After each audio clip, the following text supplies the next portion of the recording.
तो लाठीचार्ज इसलिए किया जाता है ताकि भीड़ को इतर तितर किया जा सके। मारने के उद्देश्य से कभी लाठीचार्ज नहीं होता है। लाठीचार्ज और खासकर जो लोग निहत्ते हैं, वहाँ हर कोई निहत्था था, वह इसलिए गया था कि अपनी मांगों को रख सके।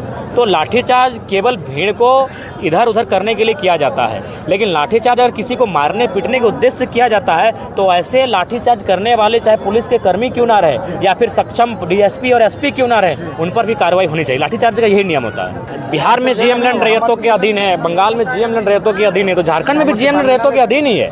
इससे पहले 2016 की मैं एक रिपोर्ट को पढ़ रहा था, वहाँ डीसी ने हस्तक्षेप करते हुए जीएम लैंड को किसान के पक्ष में रखते हुए उसको उस लैंड से नौकरी देने का काम किया था सीसीएल में।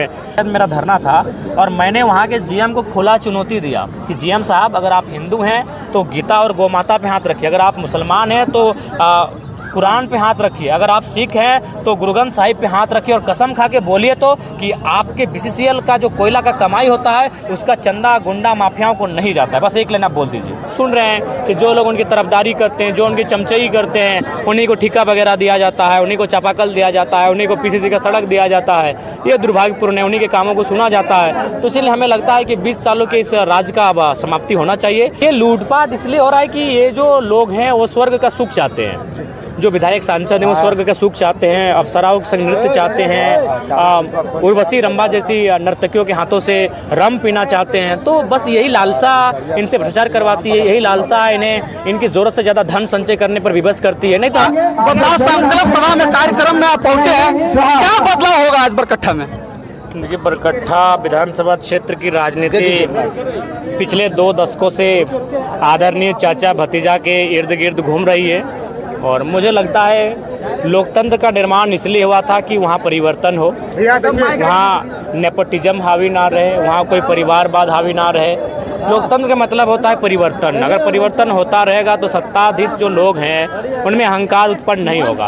अगर एक लंबे समय तक कोई अगर सत्ता में काबिज रहता है तो उनमें अहंकार आ जाता है। अहंकार होने के कारण वो जनता की सुविधा से दूर हो जाते हैं, जनता की सुनते नहीं हैं, उल्टा जनता को ढूंढते हैं। तो इसीलिए हम लोग बरकट्ठा में, मुझे उम्मीद है जैसा कि हम लोग माहौल देख रहे हैं और जब से हम आए हैं और जैसा फीडबैक को ले रहे हैं, हमें लगता है कि उत्तरी छोटा नागपुर में बरकट्ठा भी एक हमारा सीट होगा जिसको हम लोग फतह करेंगे। क्या लग रहा है, आप बात कर रहे चचा भतीजा का बात कर रहे थे, क्या लगता है चचा भतीजा का जो हमेशा जो बिल्कुल उनके बारे में सुने और पहली बात उनसे हमारी कोई शत्रुता नहीं है, एक मनुष्य के नाते सबका आदर करते हैं, लेकिन वैचारिक टकराहट हमेशा रहेगी।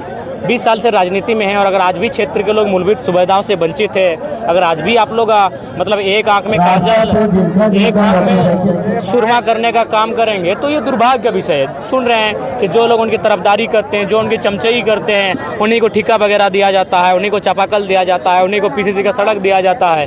ये दुर्भाग्यपूर्ण है, उन्हीं के कामों को सुना जाता है। तो इसलिए हमें लगता है कि 20 सालों के इस राज का अब समाप्ति होना चाहिए और नए नेतृत्व का यहाँ आगाज होना चाहिए। दादा, आपसे बहुत लोग उम्मीद जताए हैं, तो यहाँ पे एक बाहरी पावर प्लांट है, वहाँ पे 32 गांव के लोगों की जमीनें गई है। क्या लगता है टाइगर दा वहाँ के लोगों को इंसाफ दिला पाएंगे?